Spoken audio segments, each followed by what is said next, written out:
সম্মানিত ভিউয়ার্স, আসসালামু আলাইকুম। আশা করি আপনারা সকলে ভালো আছেন। কৃষি সংগ্রাম ইউটিউব চ্যানেলে নতুন আরেকটা প্রতিবেদনে আপনাদেরকে সুস্বাগতম।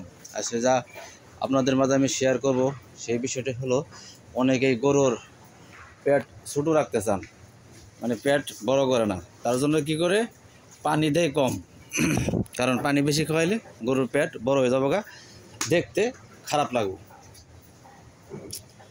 আসলে দেখতে যে খারাপ লাগবো আপনি এই চিন্তাটা করতেছেন, কিন্তু গাভীর তো প্রয়োজন পানি গাভী গরুকে।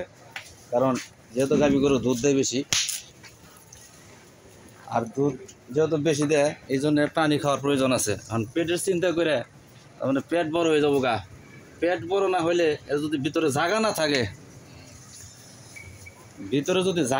পেটের ভিতরে, তাহলে হ্যাঁ খাদ্য কোন জায়গায় রাখবো বা দুধ কি দিব।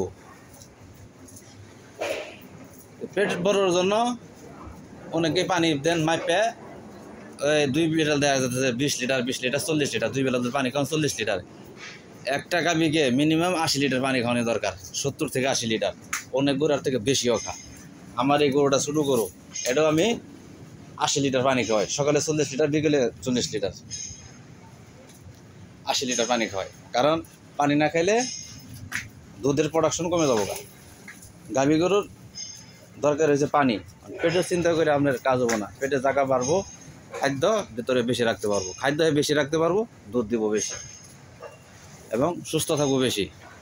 এটা যদি আপনি খাওয়ান না দেন, তাহলে খাওয়ান দেন, পানি কম দেন, তাহলে বিভিন্ন রোগে আক্রান্ত হইব। যাই হোক, অনেকে যে কাজটা করেন, আমার মতে এই কাজটা করা উচিত না। কারণ গাভীকে পর্যাপ্ত পরিমাণ পানি অবশ্যই আপনাকে দিতে হবে। আর সবসময় চেষ্টা করবেন গাভীকে অন্ততপক্ষে একবেলা কাঁচা ঘাস খাওয়ানি। কারণ দেখেন, কাঁচা ঘাস অত্যন্ত ভালোভাবে খা, এবং কাঁচা ঘাস খেলে গরু সুস্থ থাকে, গরুর শরীর ঠান্ডা থাকে। কাঁচা ঘাসে গরুর শরীর ঠান্ডা থাকে। আমরা সবাই চেষ্টা করব গরুকে অন্ততপক্ষে একবেলা কাঁচা ঘাস দেওয়ার জন্য। আর যার কাঁচা ঘাস নাই, সেটা তো নাই, চেষ্টা করবো আমরা কাঁচা ঘাস দেওয়ার জন্য। দেখেন, এই কাঁচা ঘাস পায়ে পাগলের মতো খাইতেছে।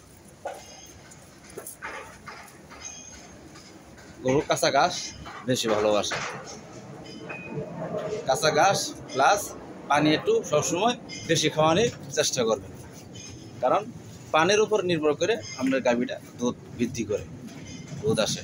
যাই হোক, কথা হলো অনেক, যার যে বোঝ সে সেভাবেই কাজ করবেন। আমরা শুধু আমাদের বিষয়ে যেটা আসে, আমার প্র্যাকটিক্যালি যা পাই, সেটা আপনাদের মাঝে আমরা শেয়ার করার চেষ্টা করি।